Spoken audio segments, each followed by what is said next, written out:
इस वीडियो में हम बात करेंगे अक्यूट रेस्पिरेटरी डिस्ट्रेस सिंड्रोम यानी एआरडीएस में क्या इलाज दिया जा सकता है। चेस्ट फिजियोथेरेपी आप क्या कर सकते हैं, क्या क्या एक्सरसाइजेस आप कर सकते हैं, breathing exercises, pulmonary rehabilitation program क्या है, साथ ही साथ आप घर पे इसका कैसे ध्यान रख सकते हैं। तो एआरडीएस के इलाज के बारे में हम बात करते हैं। एआरडीएस का वैसे कुछ प्रॉपर क्योर तो नहीं है, क्योंकि इसका ट्रीटमेंट जल्द से जल्द देना बहुत जरूरी है, क्योंकि ये बीमारी ऐसी है जो एकदम से ही इसका पता चल जाता है और शुरुआत में ही इसका पता चल जाता है। तो इसमें सपोर्टिव केयर करना यानी सपोर्टिव ट्रीटमेंट लेना बहुत जरूरी है, ताकि आपके जो फेफड़े हैं वो डैमेज ना हो, साथ ही साथ आपके जितने भी ऑर्गन्स है वो डैमेज ना हो। क्योंकि एआरडीएस में आपके फेफड़े ही नहीं, साथ ही साथ आपका लिवर, स्टोमक, ब्रेन सब भी डैमेज होना शुरू हो जाता है ऑक्सीजन की कमी की वजह से। इसलिए शुरुआत पेशेंट को वेंटिलेटर पे रखा जाता है, वेंटिलेटर सपोर्ट दिया जाता है। जिस पेशेंट को बहुत ज्यादा ऑक्सीजन की कमी हो गई है, सैचुरेशन लेवल बिल्कुल कम हो गया है, ऑक्सीजन बहुत ज्यादा कम हो गया है ब्लड में, उनको इमीडिएट वेंटिलेटर पे रखना बहुत जरूरी है, ताकि जो उनकी एयरवेज है, एयर स्पेसेस है, जो एल्वुलाई है वो खुल सके। क्योंकि एल्वुलाई जो है, एयरवेज जो है वो बंद हो जाते हैं, जिस वजह से पेशेंट को दिक्कत आती है सांस लेने में। तो इसलिए वेंटिलेटर पे रखना पेशेंट को बहुत जरूरी है इमीडिएट, ताकि उनके जो एयरवेज है, एल्वुलाई है वो खुल सके, ओपन हो सके, वो बार बार बंद ना हो। उसके अलावा पेशेंट को मास्क के जरिए ऑक्सीजन देना बहुत जरूरी है, ताकि ऑक्सीजन की कमी ना हो। ऑक्सीजन की जब कमी हो रही है तो उसको ओवरकम कर सके बॉडी। फिर है प्रोन पोजीशनिंग यानी उल्टा लेटना बहुत जरूरी है। जिनको ऑक्सीजन की कमी है, इवन कोविड 19 पेशेंट्स जो है, कोविड 19 जिनको हुआ है, कोविड पेशेंट्स जिनका ऑक्सीजन सैचुरेशन बहुत ज्यादा कम आ रहा है, जिनका ऑक्सीजन लेवल 93 से कम आ रहा है, उनको इमीडिएट उल्टा लेट जाना चाहिए, ताकि आपकी बॉडी में वापस ऑक्सीजन बनना शुरू हो जाए और अच्छे से आपकी रेस्पिरेशन की जो प्रॉब्लम हो रही थी वो वापस जो ब्रीथिंग है आपकी वापस सही हो सके। तो उल्टा लेटना है आपको पेट के बल पे, फिर आपको वापस ऑक्सीजन सैचुरेशन से चेक करना है, सैचुरेटेड ऑक्सीजन लेवल चेक करना है, यानी आपके ब्लड में कितना ऑक्सीजन है वो चेक करना है। 95 से ऊपर आना चाहिए तो मतलब आपको ठीक है आपकी तबीयत। अगर आपको ऑक्सीजन सैचुरेशन लेवल बार बार कम हो रहा है तो आपको इमीडिएट ट्रीटमेंट लेना बहुत जरूरी है। अगर आप ऑक्सीजन सैचुरेशन आपका कम आ रहा है और आप उल्टा लेट रहे हो, तब आप देख रहे हो आपका ऑक्सीजन ठीक हो गया है, तो फिर आप घर पे ध्यान रख सकते हैं। प्रोन पोजीशनिंग पे, covid 19 proning for self care पे हमने एक वीडियो बनाया है कि आपको उल्टा कैसे लेटना है, किस तरह से आपको प्लेसमेंट करना है पिलोस का, किस तरह से आपको उल्टा लेटना है, कब कब लेटना है, किनको नहीं लेटना है उल्टा।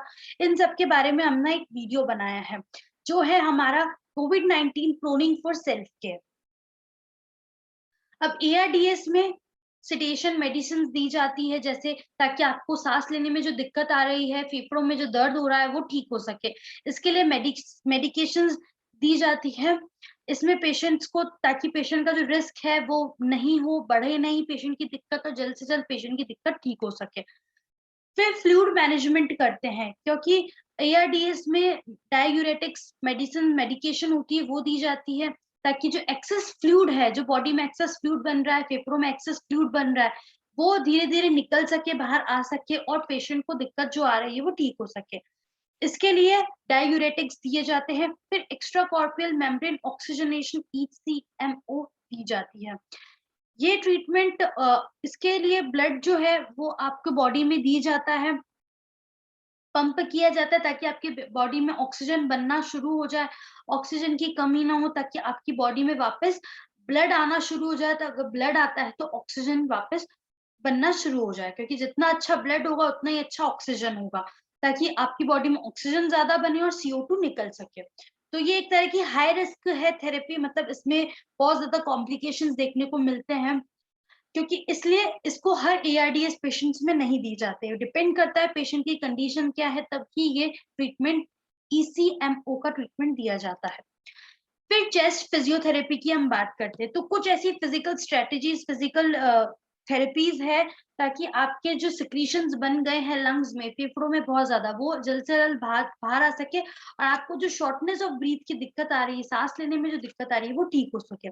तो इसमें टेक्निक होती है पोस्चरल ड्रेनेज। इसमें आप पोस्चरल ड्रेनेज टेक्निक्स में पेशेंट को परकशन, वाइब्रेशन, शेकिंग ये टेक्निक से, चेस्ट फिजियोथेरेपी से आपके जो भी सिक्रीशंस है वो बाहर निकाल सकते हैं। तो पोस्चरल ड्रेनेज में आपका चेस्ट परकशन आता है, जिसमें पेशेंट को कप हैंड्स रख के आपको चेस्ट फिजियोथेरेपी देनी है पेशेंट को। इसके ऊपर भी हमने एक अलग से वीडियो बनाया है, जो कि आप देख सकते हैं, जो कि चेस्ट फिजियोथेरेपी, कोविड-19 में आप चेस्ट फिजियोथेरेपी क्या कर सकते हैं। इवन एआरडीएस जो पेशेंट्स होते हैं, जिनको हार्ट की कोई प्रॉब्लम है, जिस वजह से कफ बहुत ज्यादा बन गया, सिक्रीशंस बहुत ज्यादा लंग्स में बन गए हैं, उनको चेस्ट फिजियोथेरेपी, ये पोस्चरल ड्रेनेज की टेक्निक, चेस्ट परकशन किस तरह से करना चाहिए और किस तरह से इनको पूरे तरह से फॉलो करना चाहिए, किस किस पोजिशंस में, किस किस सेगमेंट्स के लोब्स में, लंग्स के लोब्स में करना चाहिए, उस तरह से हमने वीडियो बनाए हैं।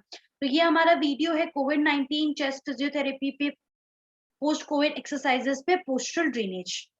फिर कुछ डिवाइसेस है, जैसे वाइब्रेटर्स होते हैं, ताकि आपको आपकी जो भी सिक्रीशंस है वो आपके सेंट्रल एयरवेज तक आ सके और सेंट्रल एयरवेज से आप बाहर निकाल सको। तो एक्सरसाइजेस है ताकि आपकी जो चेस्ट की जो मांसपेशी है वो स्ट्रेंथनिंग हो सके, जो कमजोर हो गई थी, वीक हो गई थी, वापस अच्छी हो सके, स्ट्रेंथनिंग में आ सके, ताकि आप अपनी डेली एक्टिविटी कर सके नॉर्मल तरीके से। तो ब्रीथिंग एक्सरसाइजेस क्यों करते हैं? ताकि रेस्पिरेटरी एक्सरसाइजेस आपकी जो भी मसल्स है, मांसपेशियां है, छाती की, लंग्स की, जैसे डायफ्राम है आपका मसल, जैसे कि इंटरकोस्टल मसल्स है, वो जो वीक हो गए हैं, और जो एसेसरी मसल्स है, जैसे शोल्डर मसल्स, आपकी ट्रेपेजियस मसल, वो सब अच्छे से वापस स्ट्रेंथनिंग आ सके।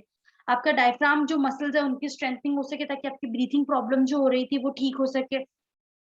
साथ ही साथ जितना भी एक्सेस स्पूटम, एक्सेस सिक्रीशंस, जो बहुत ज्यादा सिक्रीशन बन गए हैं आपके एयरवेज में, वो बाहर आ सके, बाहर निकल सके, ताकि आपको सांस लेने में दिक्कत नहीं है, आपको रेस्पिरेटरी डिस्ट्रेस ना हो, आपको ब्रीथिंग प्रॉब्लम्स ठीक हो सके, आपको सांस लेने में प्रॉपर हो सके, आपकी हार्ट रेट अच्छी हो सके, आपका लंग का जो फंक्शन है वो इम्प्रूव हो सके, और बार बार आपको चेस्ट का पेन, चेस्ट का इन्फेक्शन ना हो। तो इसके लिए ब्रीथिंग एक्सरसाइजेस करते हैं, ताकि आपके जो लंग है वो हमेशा खुले रहे, आपके जो एयरवेज है वो ओपन रहे, बंद ना हो। तो इसके लिए ब्रीथिंग एक्सरसाइजेस होती है। पहली active cycle of breathing technique.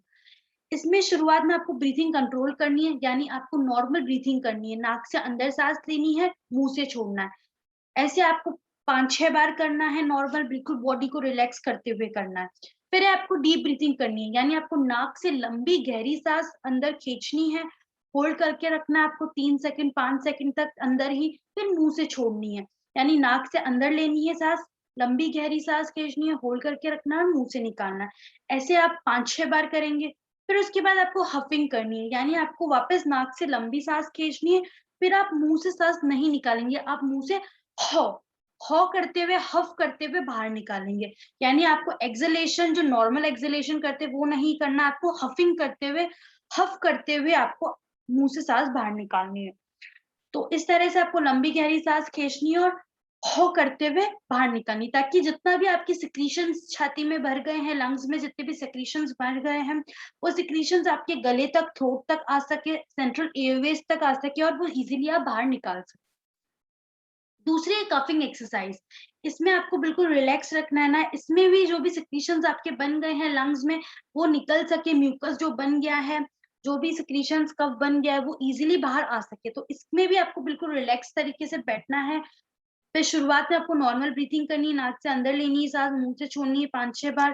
फिर आपको डीप ब्रीथ करनी है, यानी नाक से लंबी गहरी सांस खींचनी है, होल्ड करके रखना है डीप ब्रीथ को, फिर मुंह से निकालना है, ऐसे 5-6 बार करना है। फिर उसके बाद आपको लंबी गहरी सांस खींचनी है अंदर, और मुंह से 2 बार कफ करना है, यानी खांसी करनी है आपको। तो आप क्या करोगे, तीसरी बार में नाक से लंबी सांस खींचेंगे और इस तरह से आप 2 बार लगातार खांसी करेंगे, ताकि जो कफ बन गया है, जो कफ सिक्रीशंस बन गए, वो इजीली बाहर आ सके, जो सिक्रीशंस चिपक गए हैं आपकी लंग्स में, वो इजीली लूज हो सके और इजीली बाहर आ सके। तो इससे पहले हमने हफिंग बात की थी, उसमें ह ह की आवाज निकालते हुए, हफ करते हुए आपको बाहर निकालना है सिक्रीशंस, और कफिंग एक्सरसाइज में आपको खांसी करते हुए 2 बार लगातार खांसी करते हुए बाहर निकालना है। इसके साथ-साथ आप नॉर्मल ब्रीथिंग भी एक्सरसाइज बीच-बीच में कर सकते हैं। फिर है post lip breathing. Post lip breathing में आपको नाक से अंदर सांस खींचनी है 2 सेकंड तक, और मुंह से सांस बाहर निकालनी है पर्स्यू लिप्स करके, यानी लिप्स को ऐसे थोड़ा-सा खोल के मुंह से बाहर निकालनी है 4 सेकंड तक। यानी 2:4 के रेशियो में आपको ये एक्सरसाइज करनी है। Diaphragmatic breathing. डायफ्रामेटिक ब्रीथिंग में आपको बैठ के भी कर सकते हैं आप, या लेट के भी कर सकते हैं। आप लेट के भी कर सकते हैं। तो अगर आप सीधा लेटते हैं, दोनों घुटने मोड़ लेना है। फिर आपको क्या करना है, नाक से लंबी गहरी सांस खींचनी है आपको अंदर, होल्ड करके रखना है और मुंह से बाहर निकालनी है। एक हाथ आप चेस्ट पे रखेंगे, एक हाथ आप पेट पे रखेंगे। आपको लंबी गहरी सांस खींचनी है और मुंह से छोड़ना है। फिर है कोऑर्डिनेटेड ब्रीथिंग। कोऑर्डिनेटेड ब्रीथिंग में आपको नॉर्मल एक्सरसाइज के साथ अपनी ब्रीथिंग पैटर्न को मेंटेन करना है, कोऑर्डिनेशन में लाना है। यानी आप जब, जैसे हम एग्जांपल बात करते हैं बाइसेप्स कर्ल का, यानी जब आप कोहनी को मोड़ेंगे, तो जब आप कोहनी को मोड़ेंगे, जब आपका हाथ बिल्कुल सीधा है, यानी बिल्कुल हाथ सीधा है, तो आप लंबी गहरी सांस नाक से अंदर खींचेंगे। फिर आप अपनी कोहनी को पूरा मोड़ेंगे और मुंह से सांस बाहर निकाल लेंगे। यानी एक्सरसाइज करने के साथ साथ आपको ब्रीथिंग को भी कोऑर्डिनेशन में लाना है। तो फिर है deep breathing exercise. Deep breathing में आपको लंबी गहरी सांस नाक से खींचनी है, होल्ड करके रखना है 5 सेकंड तक, 10 सेकंड तक, 5 काउंट तक, 10 काउंट तक, जितना आप कंफर्टेबली होल्ड कर सकते हैं मैक्सिमम। फिर आपको एक्सहेलेशन करना है धीरे धीरे नाक से ही, यानी नाक से ही लंबी गहरी सांस खींचनी है, होल्ड करके रखना है 10 गिनती तक, 5 गिनती तक, जितना आप कंफर्टेबल होल्ड कर सकते हैं, और मुंह और नाक से ही वापस बाहर निकालनी है।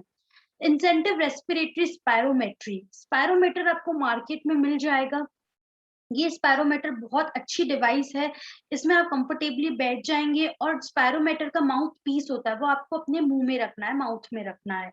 फिर आपको मुंह से लंबी गहरी सांस खींचनी है। स्पायरोमीटर में 3 बॉल होती है, रेड, येलो और ग्रीन।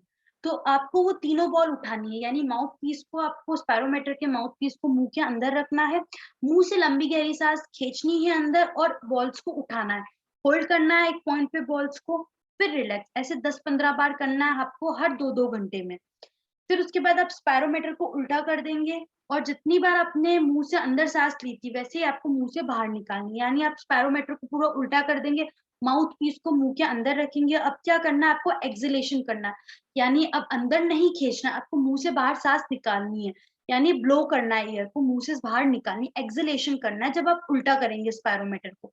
जितना आपने सीधा रख के अंदर ली थी सांस मुंह से, उतना ही आपको, अगर 15 बार किया था तो उतना ही आपको 15 बार मुंह से सांस बाहर निकालनी है स्पायरोमीटर को उल्टा करके। ये आपको हर 2-2 3-3 घंटे में करना है। अब आप घर पे कैसे ध्यान रख सकते हैं?